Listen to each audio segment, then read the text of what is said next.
Good evening, and thank you for joining us. My name is Mark Philpart. I'm a managing director at PolicyLink, and I'm pleased to host the MBK Health Facebook Live chat today. PolicyLink has been working to improve outcomes for boys and men of color for the past 10 years. We're a 20-year-old organization headquartered in Oakland, California, founded by Angela Glover Blackwell and focused on racial equity.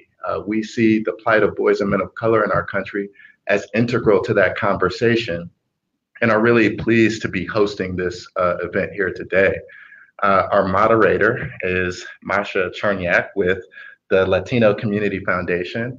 And Masha brings a wealth of experience. An immigrant from Russia came to the US without any knowledge of the English language, knew Spanish actually, and quickly immersed herself in the social change world and has been an advocate for immigrant communities and communities that are really at the forefront of this onslaught of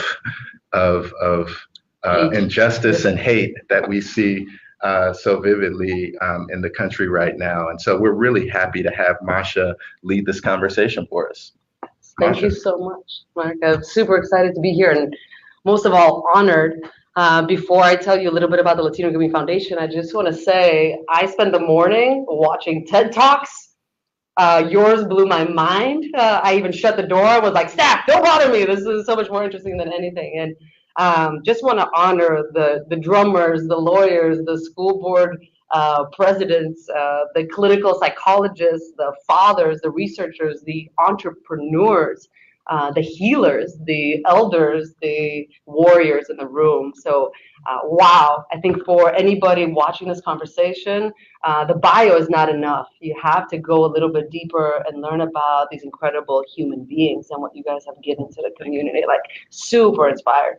On BART, on our way here with our CEO, I was like, Jacqueline, let me tell you about these men. And she was like, what? I gave up the conversation to meet with our board? I'd rather be there. So a little bit about the Latino Community Foundation. Our mission is to unleash the power of Latinos in the state of California, period. Latinos are the future of the state of California. Today, Latino school children are already 54% of all school children, right? If we are not investing in Latino youth, we're not investing in the future of California. And it's not just for the Latino community to care about, it's for all of us to care about. And that's why me as a Russian immigrant, I'm so passionate about unlocking the innate genius that we have in all of our young people.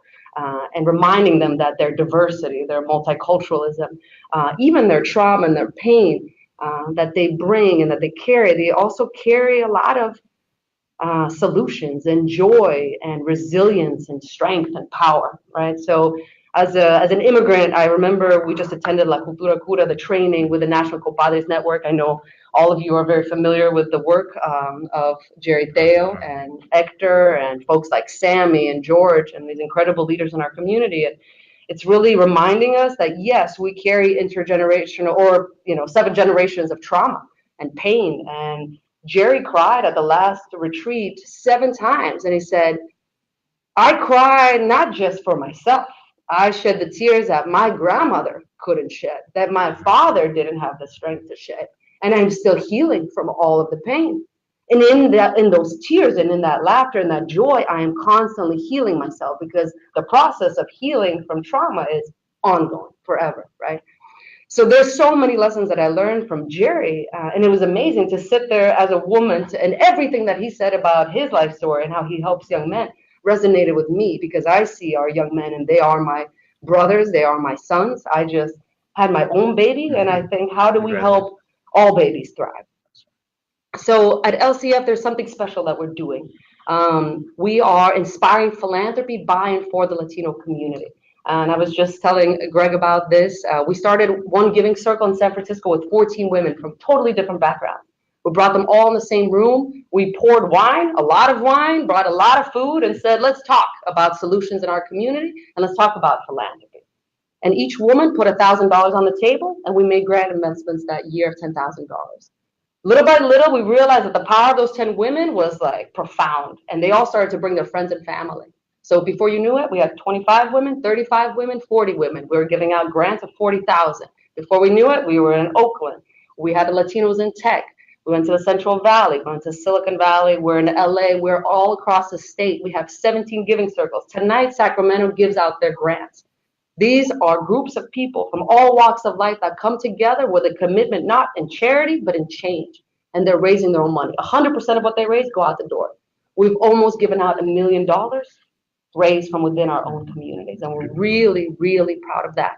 One of my favorite giving circle nights was the men's giving circle. They wanted to align themselves with the My Brother's Keeper initiative. They were so inspired by President Obama and said, we have to align ourselves with this work. We have to invest in exactly what the nation is telling us to invest in. And the 3 finalists were Sammy Nunez from Fathers and Families of San Joaquin, George from Courage, Communities United for Restorative Youth Justice, and Roberto from HOMI. So these are young men that are doing exceptional work in our communities. Sammy brought Raymond, who had just gotten out of prison after serving a 27-some-year sentence. And Raymond was pitching to the group of men, and he got a little bit nervous. Raymond never gets nervous, but he got a little bit nervous, and he said, I've never been to the 32nd floor of any building, let alone the 32nd floor of Morgan Stanley. And I see the view of the Bay Area, and I am just like blown away. Like, wow, the wealth, the richness, the beauty of the city is spectacular. But he's like, there are 25 Latino men around this circle willing to invest in fathers and families. Like, I wish I knew this when I was locked, behind bars. I wish I knew that men were coming together to fund the work that we are doing. So that's some of the most inspiring work. And they got funded. They bought a plot of land where they have a community garden.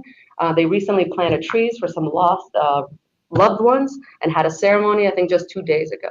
So I come with a passion for people power, and health is a very big part of that. So today's conversation is super exciting because really want to ask the 3 of these incredible men, like, what they think about the intersection of health and tech, and how do we learn about solutions to improve health outcomes, not by creating apps for our young people, but letting our young people be the creators of technology to find their own power and to help lift up our community. So the first question is really for Greg. Let's start with you. Sure. How do you, I want your definition of health. Like, when you think about men and boys and men of color and everything that we're talking about here today, how do you define health, especially in this traumatic, very oppressive atmosphere that we find ourselves in? Yeah, sure. Well, first I want to thank organizers for putting things together so we can have this conversation. And that's right. Over this next year or so, as we move toward a hackathon that's going to focus on race and tech, to actually sort of plow the ground a bit for that. I also have to say, just in terms of spiritual protocol, if you will, our community is grieving the loss of Nia Wilson, young woman who was killed at a BART station a couple of days ago, and her sister Latifah, who were both attacked. And to put that in context around health, health to me is like when you have a community where everything that should work together works together. The connectivity of people, of resources, of heart, of mind, of spirit. That's my view of sort of health. So when an individual is in an environment, like that environment that got created because of this tragedy that happened a couple of days ago, they're young people, they're elders, they're people who use that BART station every day. That's right. And there's a sense of stress and hurt and anxiety about what happened. And it happens all over the country. It's happening. I was in Chicago last week. A lot of stuff going on in Chicago, Philadelphia, Pittsburgh, wherever we are. And that's not to say that there aren't some beautiful things going on. There's some opportunities for us to work together. Some opportunities for young people to get what they need in terms of education and housing. But it's to me, it is unhealthy to have encampments in a place like Oakland. We have people living in tent cities. That's right. People who don't know Oakland and have been here a long time, while we have massive development. Like, if you can look around Oakland, and if you can get up high enough and see 7 huge cranes all over town building skyscrapers, wow, we have people living in lean-tos and using porta potties and having water brought in for just basic hygiene in the richest state in the country, in the richest part, one of the richest parts of the country. Right. And so for me, it's unhealthy. So health has to do with poverty. Health has to do with opportunity. Health has to do with, you know, your basic access to medical care, the gift that our federal government gave us through the Affordable Care Act and President Obama's work, which, you know, folks are trying to undo now. But that even the notion that you could get health care made you a little bit healthier. And so this notion of community, you know, community trauma and the individual impacts it has, the societal trauma in terms of that daily sort of anxiety, and we were talking about this before we went on the air, it's anxiety provoking almost every day to look at the national news, to see children being separated from their parents and to have it go on for weeks now and almost fall out of the news. It's traumatic for me as a parent of 5 children to think about what it would be like for any of my children to be taken from me and moved out. So watching the news has become an unhealthy thing almost. You know, it's anxiety provoking. So a big question for me in this conversation is, how can we pivot using technology, using the access that we have to sort of digitized networked screens that helps us see things in real time, helps us be in space, you know, almost instantaneously, but also to encourage us to actually have real conversation, to have real FaceTime, not FaceTime based on a phone or a computer screen, but actual. I like hanging out with Kalimah in real life. You know, I just met you today. I like hanging out with real people because I can see your face and see your smile and hear a conversation and read your body language. I mean, all of that to me has to do with a fundamental thing that as human beings, we need that connectivity. We need the relationship with each other. And I think that as we go forward, sure, you know, we talk a lot about how tech can change the world, but how can we change tech? And that's part of the conversation I'd like for us to have in terms of what is healthy, what makes sense. And so in the spirit and in dedication to Neil Wilson, you know, I think that we can take the urgency of the moment that we're in and also have a sense of longevity and sustainability over time, because what we do now will actually echo into the future. Beautiful. Just to follow up on that, how do you take care of your own health? You know, I'm trying to do better. Some of my colleagues, maybe Howard, will appreciate this. You know, as we get a little bit balder and a little bit grayer and a little bit wiser, you know, thinking about our daily routines. One of the best things I've seen recently was Van Jones, who many of us know in national media, has been in Oakland for a while. We got to be friends. And one of the things I noticed about one of his first programs in his new show is he asked Oprah Winfrey, how does she keep her chest? Oh, he asked Oprah the same question. And she said, she had an answer that I thought was pretty good. She said, instead of waking up in the morning with this, I wake up in the morning with nature. I wake up in the morning and read something positive. I wake up in the morning and have my cup of coffee before I see who texted me overnight, what emails came in, what urgent notifications I got to respond to. So some of it has to do with like separate myself, and I pray in the mornings. I try my best to meditate for a few minutes, to do something to set the tone for my day. I'm doing much better about breakfast.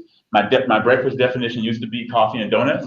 Now my breakfast definition is like granola and almond milk or something. You know, I'm trying to get more exercise. So I think health obviously has to do with moving about. It has to do with reading good books. It has to do with not ingesting, you know, either intellectually or otherwise, things that aren't good for me. So I'm trying my best to be more balanced about it. Like work hard, play hard, and then work hard some more. You know, it's a bit of my motto. I think my kids keep me healthy. You know, whenever my children, I have 4 grown children and 1 little kid.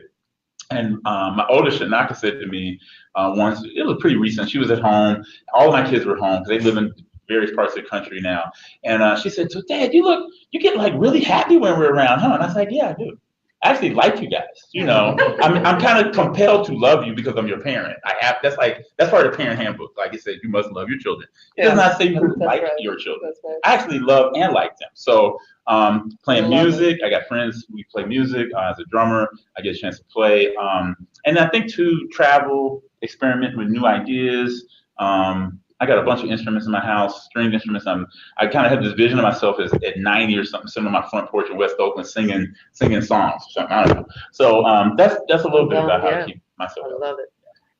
Dr. Stevenson, let's start with a fun question. Let's talk about how you keep yourself healthy.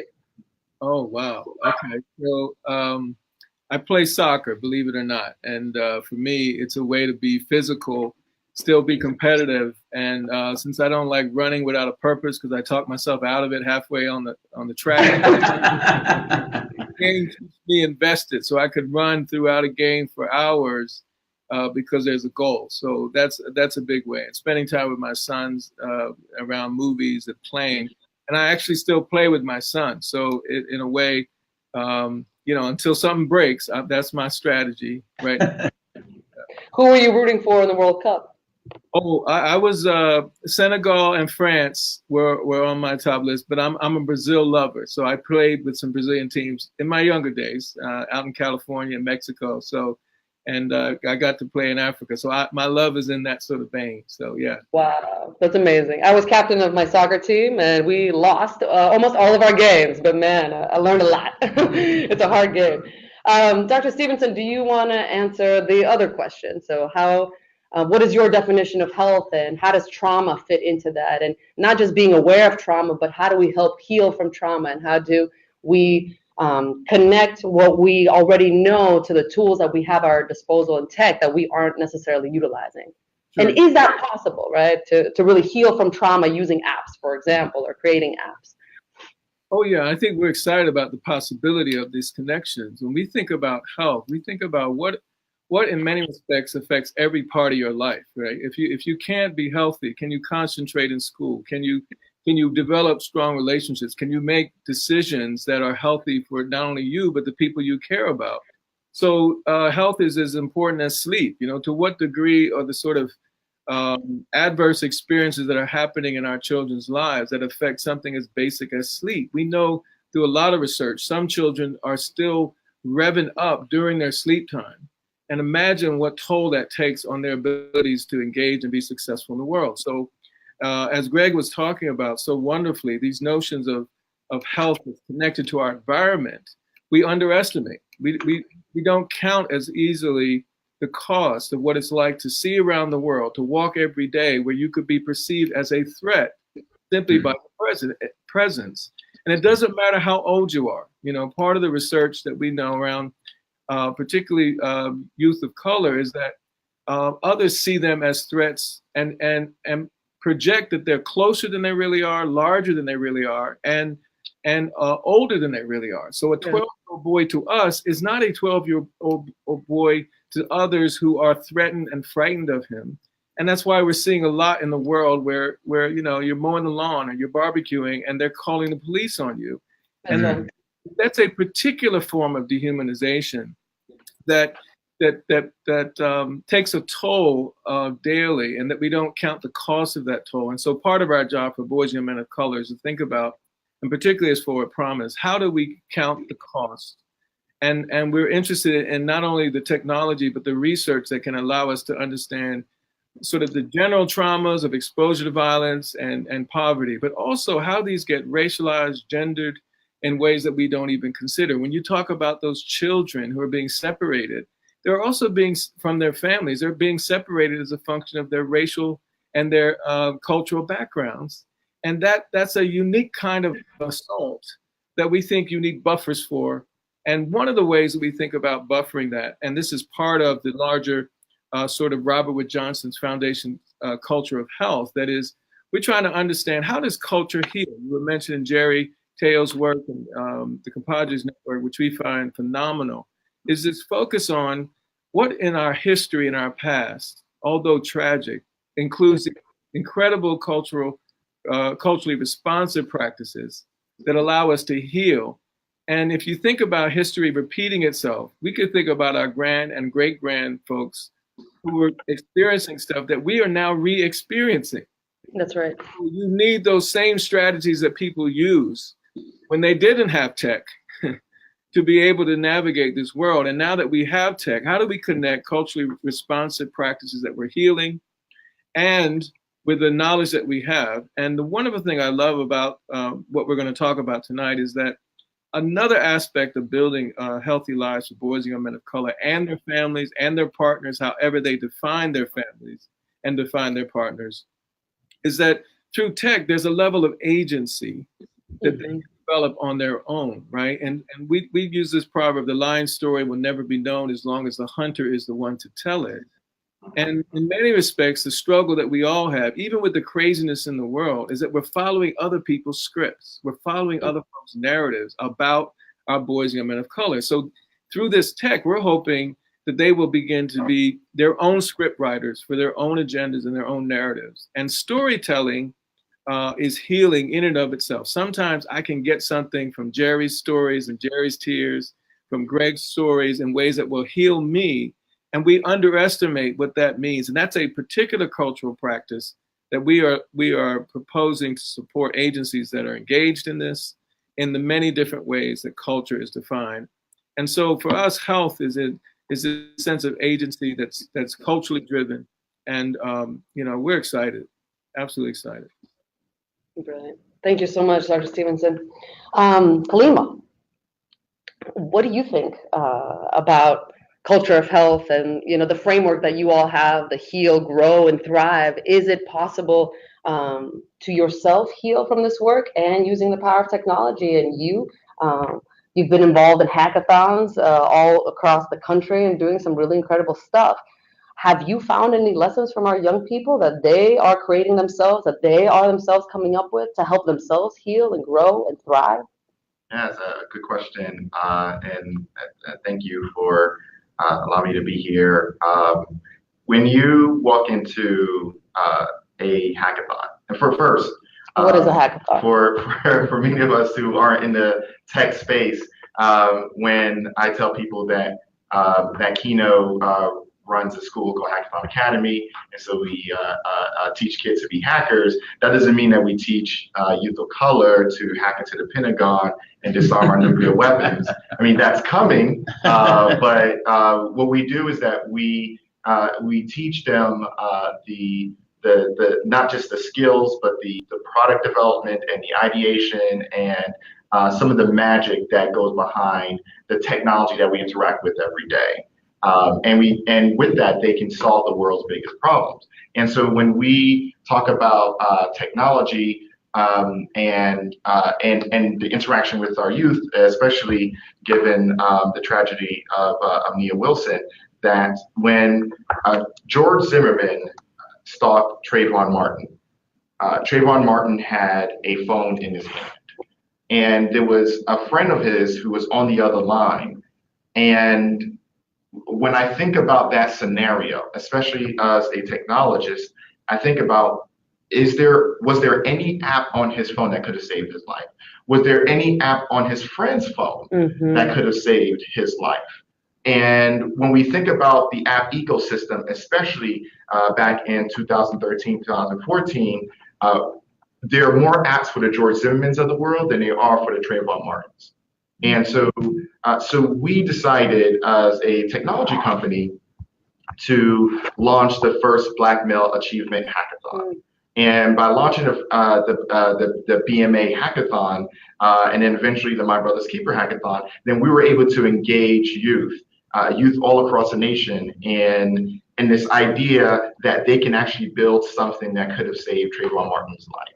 And so 5 years later, as we come to My Brother's Keeper Health, technology has changed. The app ecosystem has changed. And the politics have changed. The politics have changed, of course. But still, we are looking at technology as consumers, but not as creators of it.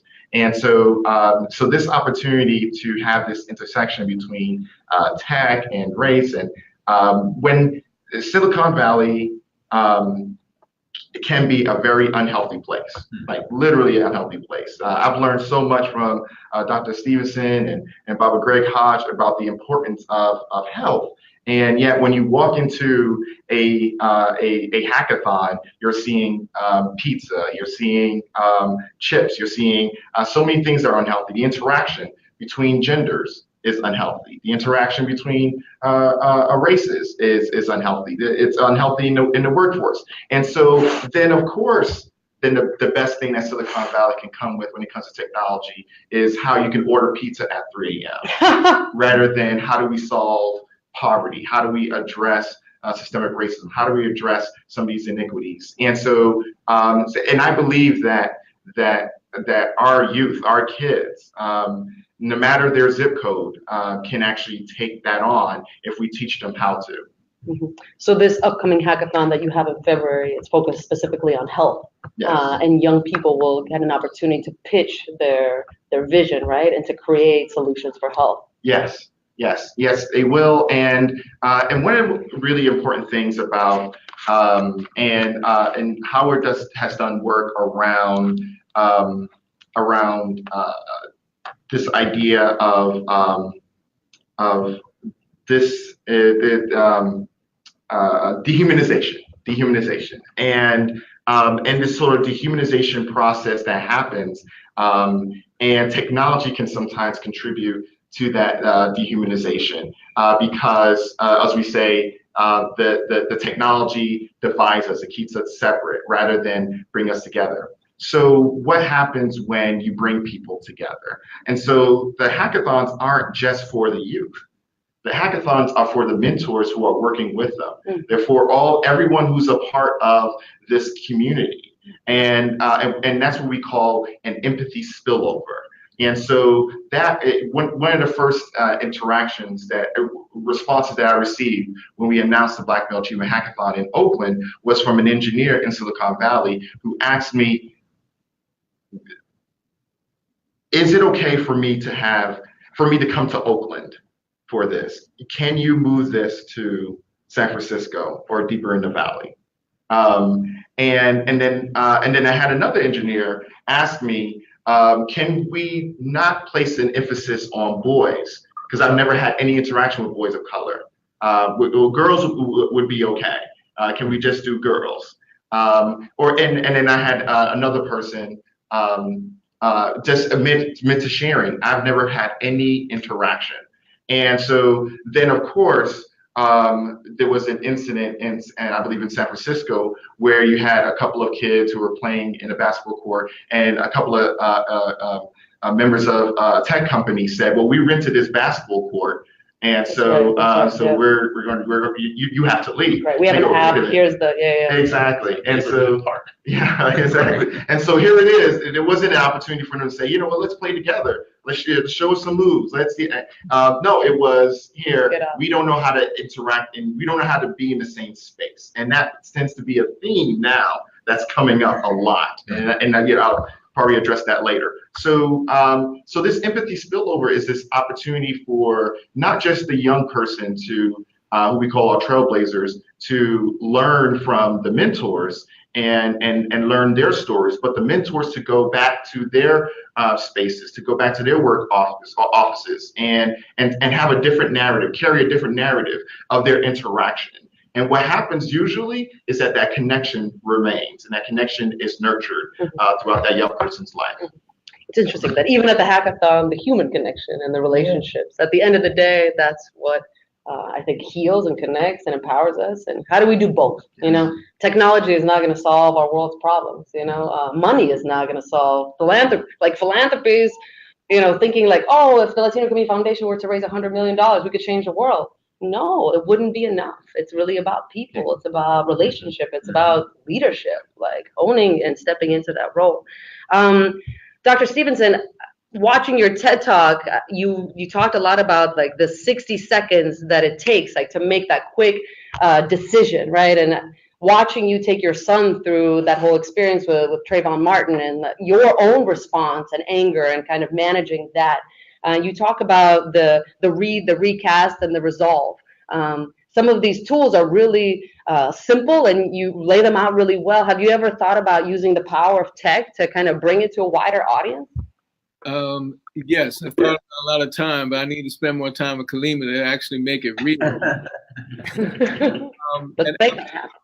Absolutely, we've experimented, but not successfully in a way, because if you look at the police encounters and even teacher-student interactions in school classrooms, a lot of the most egregious actions that happen, they happen within less than a minute or 2 minutes. So I'm very excited about the potential of collaborating with Kalimah around these issues, because those are the, it's one thing to think about social and racial justice. It's another thing that how do I do justice? How do I be just in stressful, high-threatening moments? So absolutely, it's important to do. We've got to do more to make that happen.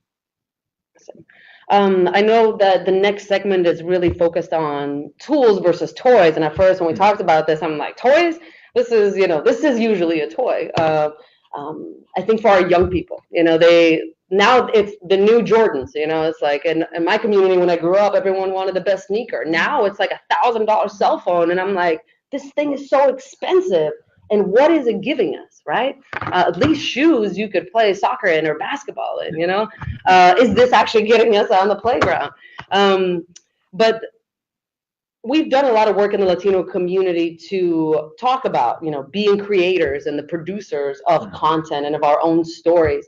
And it breaks my heart to read some of the statistics. And we've been doing a Get Latinos Connected campaign for, you know, 5 to 10 years, getting Latino families connected to the internet.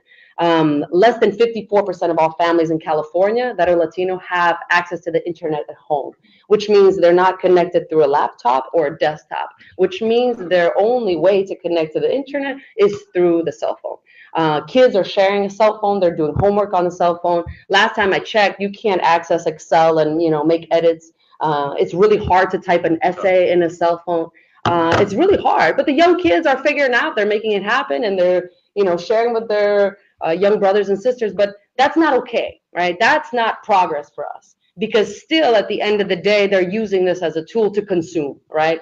They're consuming a lot of things and telling their parents that they need X, Y, and Z, right? It's just capitalism sometimes, like in a little machine.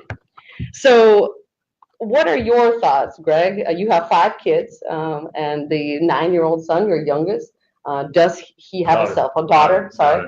Does she wishes she had a cell phone. See, she's always like basically trying to compensate her mom's or mine. And it's interesting because I've had that sort of moment with her to say, this is my primary tool for work. So it would be like if I were playing, I had a grandfather who was a carpenter, and it'd be sort of like if I was out playing with a power tool or something. Like, that's not a toy, right? So for me, I say to her, I'll get you, like, well, she has my 2 phones ago phone. So, and it is Wi-Fi connected. And me and her mom are very clear about what things are consumable for her and what things aren't at 9 years old. Because we're trying to hold like that space just for a little while longer of like, there's certain things you get to see, and then there's a whole range of other stuff that's not healthy for you.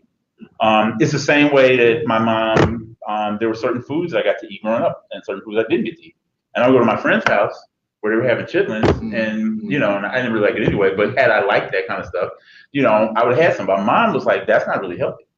So it's sort of the same thing. It's like, what part of this tool is a toy? What part of this tool is actually meant to engage us around certain things? And I mean, and I think with her, she's a hacker, right? She goes to Elam Day School.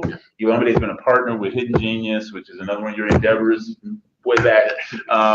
And so she's learning the code. So her aptitude around mathematics on that phone and how she plays it out there is a good thing. So it's a debate, though, because I remember when my 4th kid, Imani, was going to 5th grade, it was that moment where we were all just starting to have cell phones.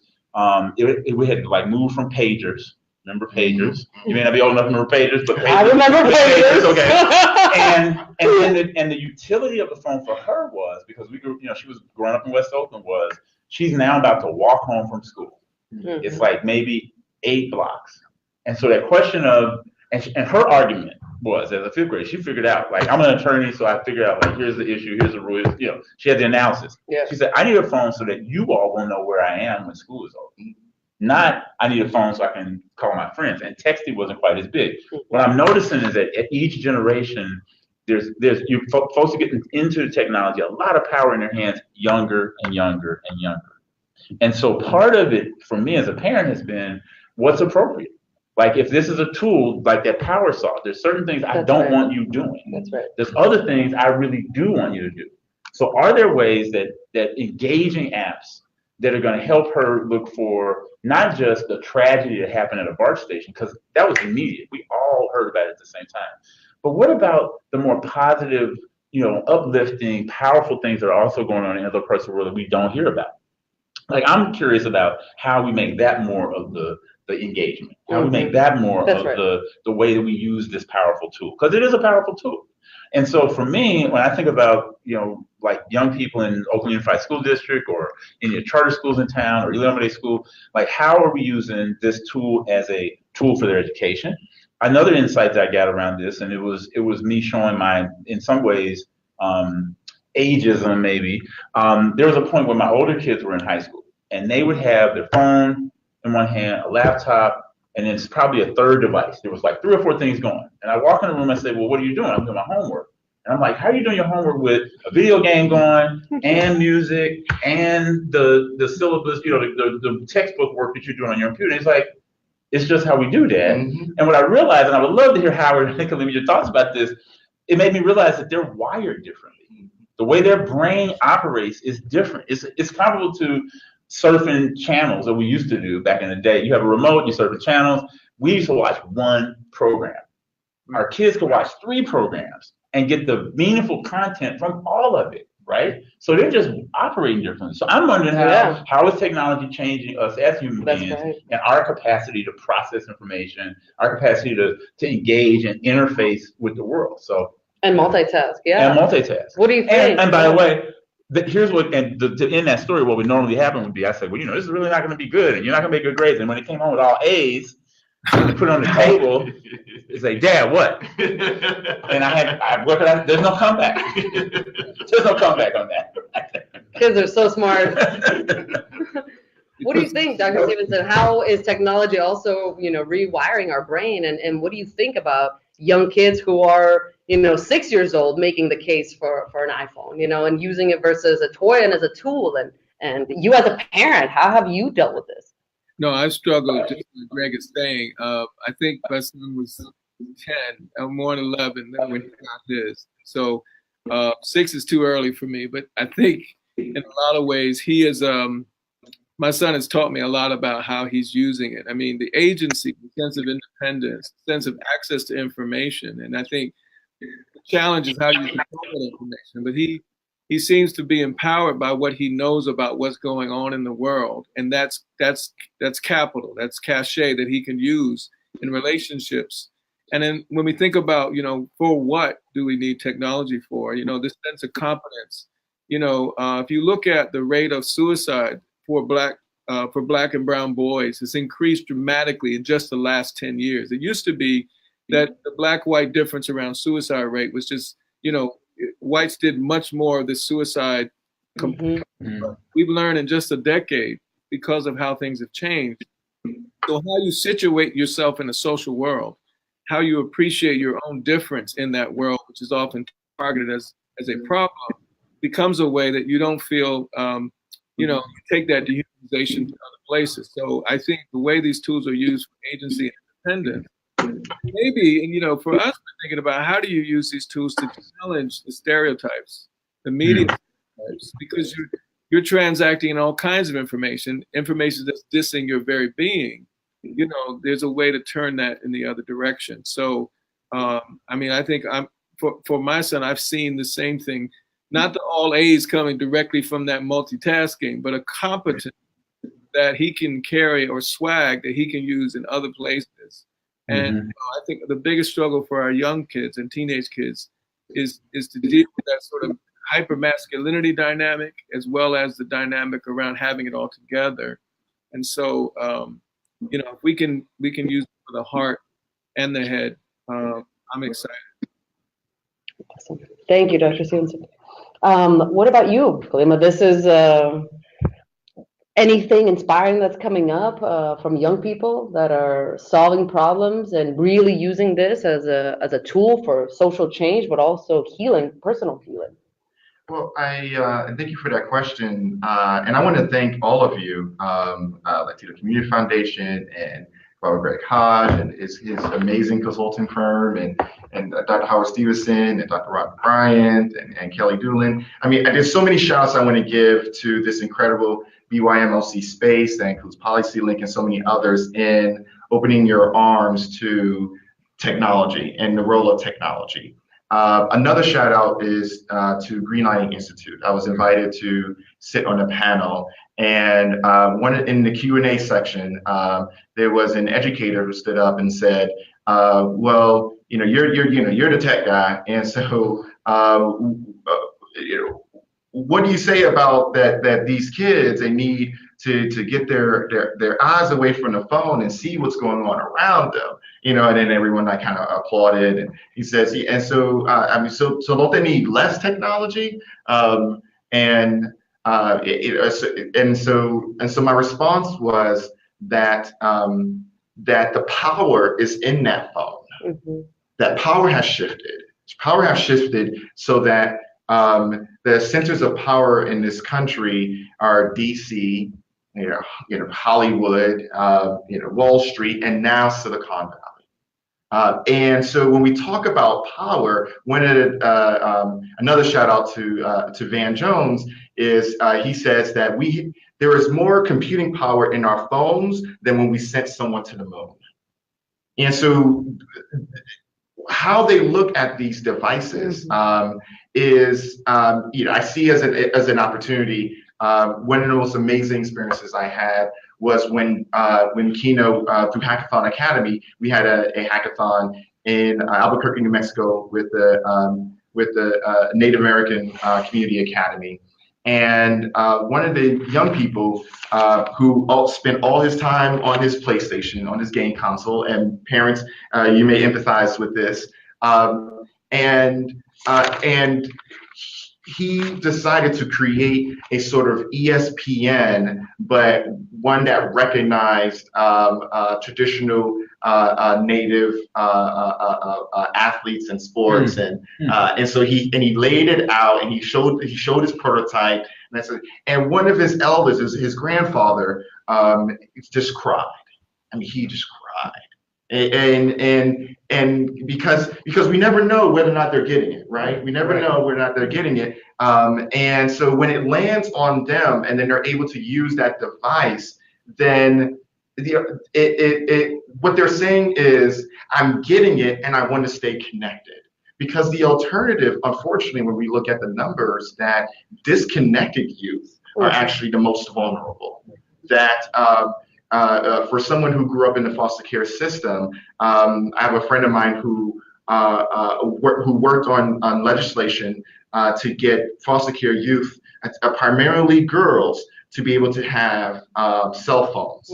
And so they were sponsored cell phones. And what they found out was that the girls who had the cell phones were less likely, I mean, by a huge percentage, less likely to go into sex trafficking, because they were connected. Whenever they saw something that was unfamiliar, something that wasn't right, they called a friend up and they said, "Hey, something's going on." Yeah, right. and so disconnected youth are, and when we look at, Frederick Douglass said that once he learned to read, they could never make him a slave again.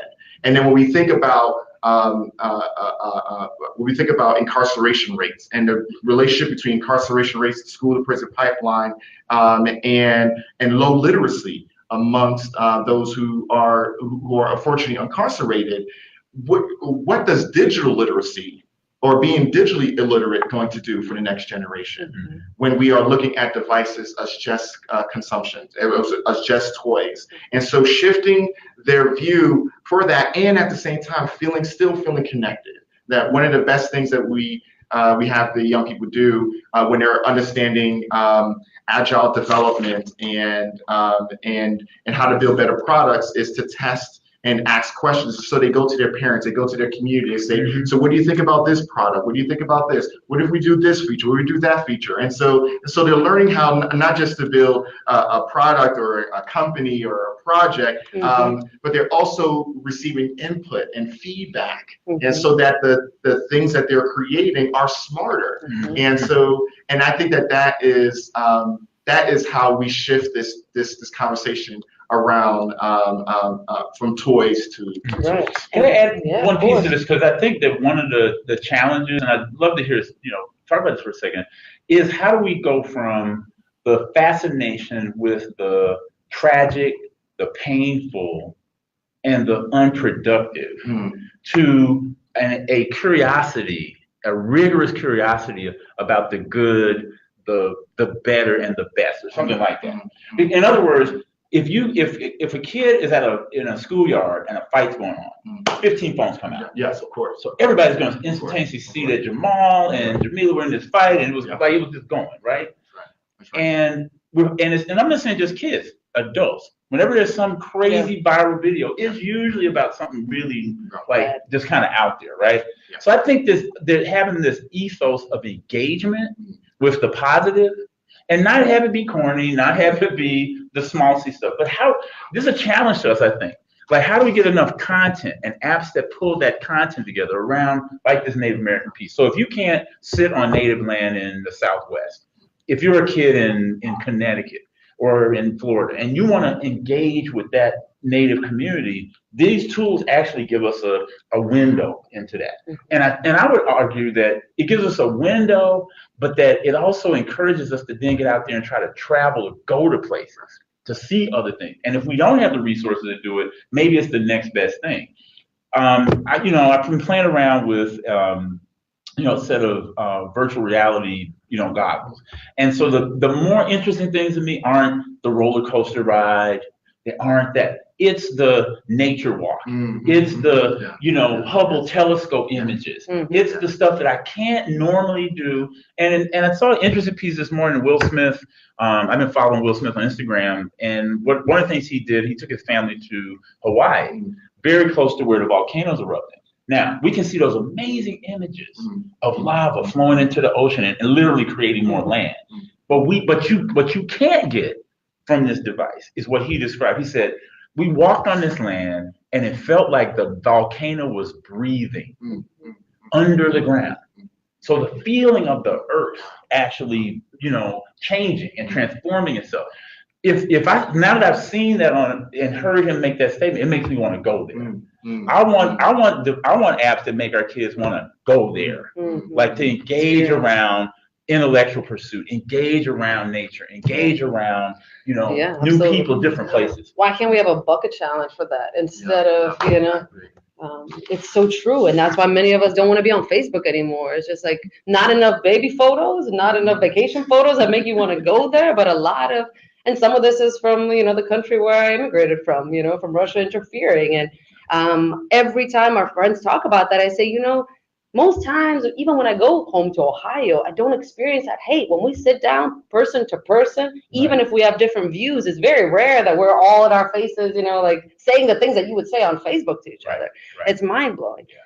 What you were talking about, too, is the tech language that I think our young people don't even speak. I know a young man, Martin, who just graduated from the Adobe program, right? It's like, what is that called? Like the coding. Yes. He grew up as a farm worker, picking strawberries in the field in Watsonville and Salinas. Brilliant young man.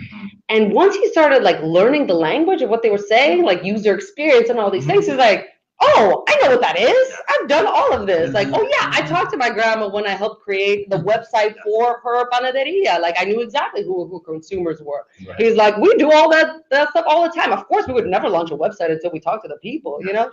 And he's like, it's this language that makes me feel like I don't know and it's closed off to me. But once I translate it for myself, I'm like, oh, I know this. I got this. So a lot of this work is helping our young people speak another language too. And then change that language too for themselves and own it, right? We don't constantly have to speak other people's languages, right? We have to build.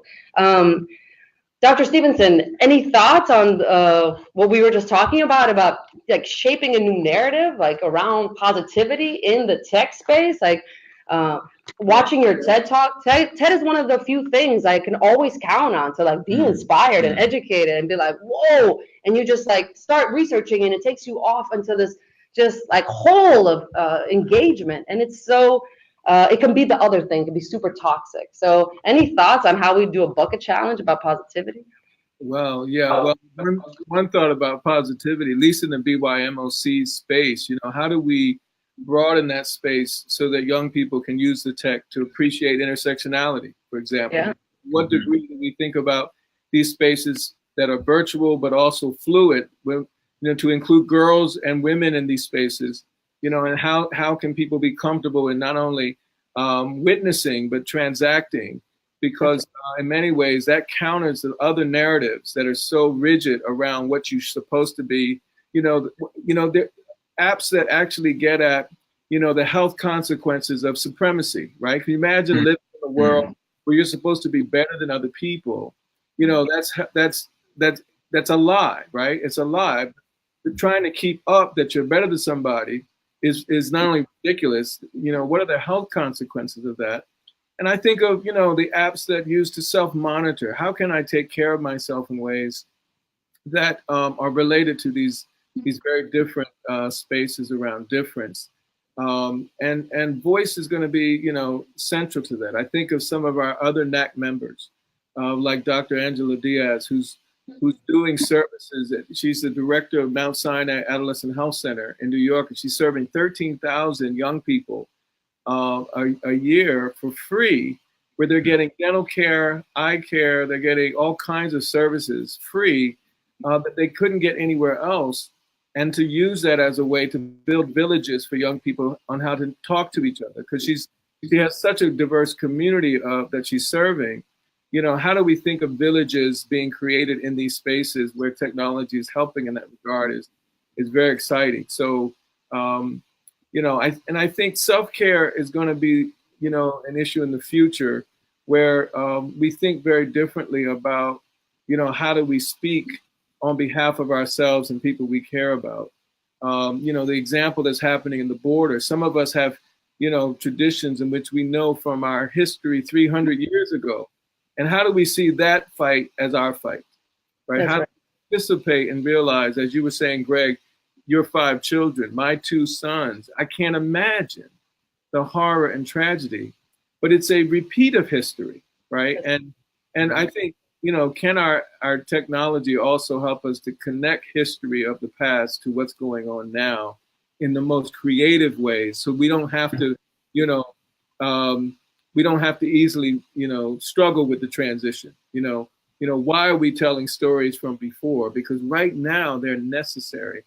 And I think, this technology has a way to do it. I want my children to hear Kalimah talk about this thing this difference between toys and tools. And I think young people can listen to that and realize, I want to be a creator. I don't want to be a follower. I don't want to follow anyone's script. And so, I'm just excited about this hackathon and what it means for my 2 boys, as well as the young people in our network. Yeah. Kalimah, I know that we only have 7 minutes left, and should we go to Q&A? How does that work? Do we have any? Oh, okay. There was a question as to how to reach rural areas in high poverty with limited access to technology. Thank you, Rodney Washington in Jackson, Mississippi. Yeah. That's good. Great question. As somebody who grew up in a small town in Pine Bluff, Arkansas, in the Delta, not actually too far from Jackson, and I think about whenever I go home to visit our family house, like how isolated I feel when the Wi-Fi is not on. And if you're dealing with that on a sort of daily basis, one, I think this is part of our advocacy around digital divide and infrastructure and net neutrality, and making sure that from a political vantage point that we still continue to give access, because that is one of the things I think is the scariest part of this current administration and how the FCC is operating and basically trying to monetize every aspect of the internet and our connectivity. So I think it's a political fight. I think that as I work with the Brotherhood Elders Network here, and we're in close partnership with the National Compadres Network, when we go to the camp that California Endowment runs every year up at the Sierra Nevada mountains, next week we'll be there with 150 or so kids. It's so interesting to see how young people behave when they don't have access to the technology, because we take the phones away basically so they'll be present. And I know I'm starting to question like how smart that is, because on one hand I do want them to stay connected to each other at the camp and do it in ways that are face-to-face or digital. And on the other hand, we're trying to say, but if you're in these beautiful Sierra, in the forest, like don't spend all your time tweeting, So I think that but to the point of the question, I think that if we can figure out the access issues and make sure that there's some equity around how access happens, and then encourage the kind of uses of the tools that we're talking about. Because to me, as a drummer, I think about, a drum in and of itself is neutral. If I had a drum in the room and set on a table, the drum cannot play itself. It requires engagement. I think the same of these devices. They require a certain type of engagement and not just banging, using the drum metaphor, but actually playing. if we played our phones, if we used our phones, to continue with a musical analogy, sort of more harmoniously, figure out how that we can play in the spaces and bring that to folks in Jackson who maybe don't have access to it, because that's where the content matters. Right.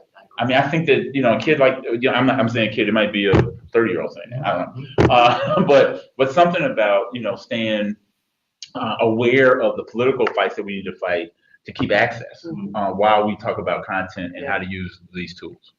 It was amazing at the Jerry Theo training last week. I didn't see any young people on their cell phone, and we also didn't say no cell phones. They felt so connected. They were crying, they were laughing. I mean, and this is in Circle.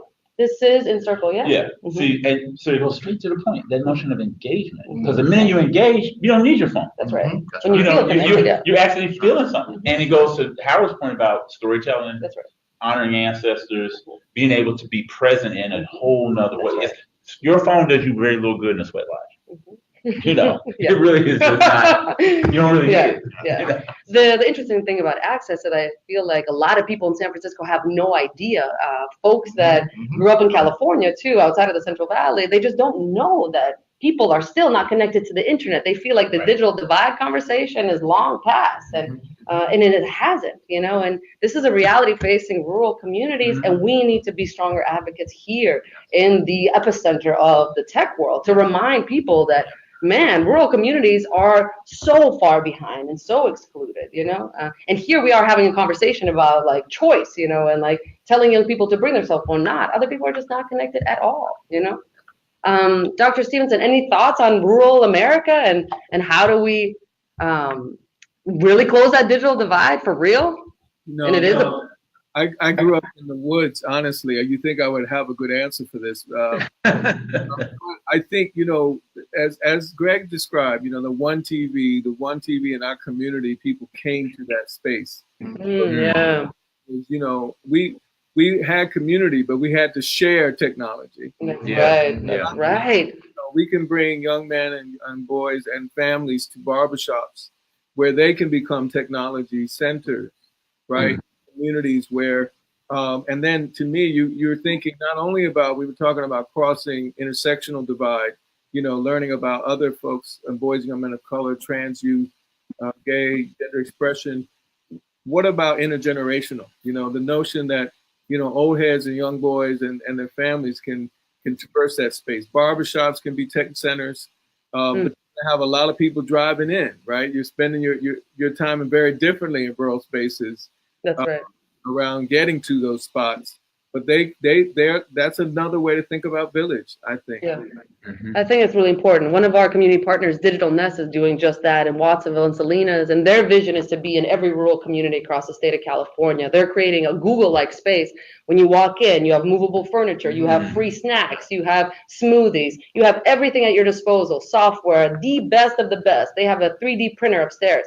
And it's not just for the young people, it's also for the parents to come and to learn together, because the digital divide is also the divide between the immigrant kid and the immigrant parent. It's like, you don't understand, you're going to break this, and that's not good for the family, because it's a lie too. Like, you literally can't break a computer by typing on it. That's a scam that we tell our parents.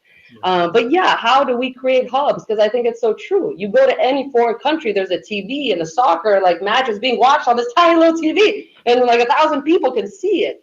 And that's community, and that's wholeness. So yeah, I love that that content, because we really need to do more of that. And in America, it's really mine. It has to be in my own pocket. How do you share it with others? Well, it has a lot to do with Peyton Kennedy quote. I'll read it. It's the decisions that we make as a collective that matter more than any choice we make on our own.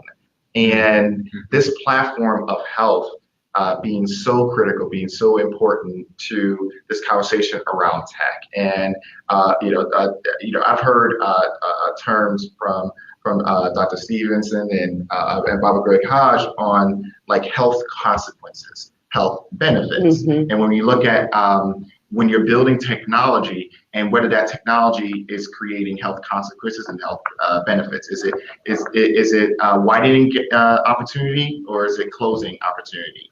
And I believe that one of the reasons why we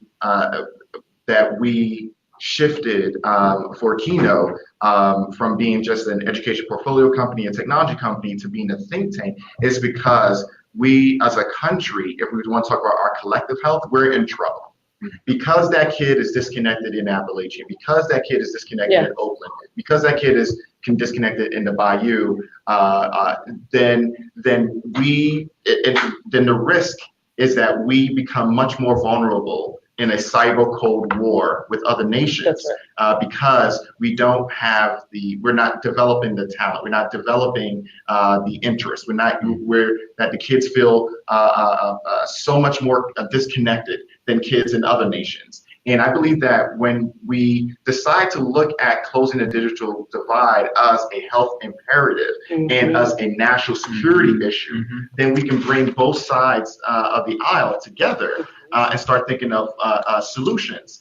Because one of the things reason why rural communities are ignored has more so to do with politics and has more so to do with whether or not we value, whether or not we see technology and whether or not there's an imperative. And so I believe that once we do that, then from the top down in terms of our politicians, but also with us, that once we start viewing technology different and dealing with technology different, and then we create a greater demand on our technology. Why is it that you can't do your homework on your PlayStation? Why is it that you can't use cloud computing when you're worried that there's a life event that may come that may pop up that may prevent you from being able to submit your homework on time? Why is it that we can't? And so once we do that, once we start thinking about how we can make sure that communities are feeling less isolated, and that comes on our end from the grassroots, and that's grassroots like Black Girls Code and Ingenious Project and a Code Crew in Memphis, Tennessee, and Journey in Detroit, Michigan, and Blue Labs in Chicago and Brooklyn, all around the country. Wonderful grassroots organizations that are building this movement, and as well as we need to also make sure that our politicians care not just about supplying more tech workers and more so on creating a healthier America that's connected. Thank you so much, Kalimah. Thank you to these incredible visionary leaders, to all the people that tuned in today. We have a lot of work to do, but it's exciting. And I think that if we do it together, we can make big changes. So a lot of love to all of you. It's so nice to meet you and you. You can say hello, Jacqueline. Thank you, Doctor. Thank you. Okay. Shout out to Core Promise, Policy Link, Latino Community Foundation, wonderful team Qeyno, our technical producer Eugene Chan. Thank you. And you'll be seeing more on the road to making MBK Health possible. See you February 8th through the 10th, 2019 for MBK Health. All right, that's a wrap.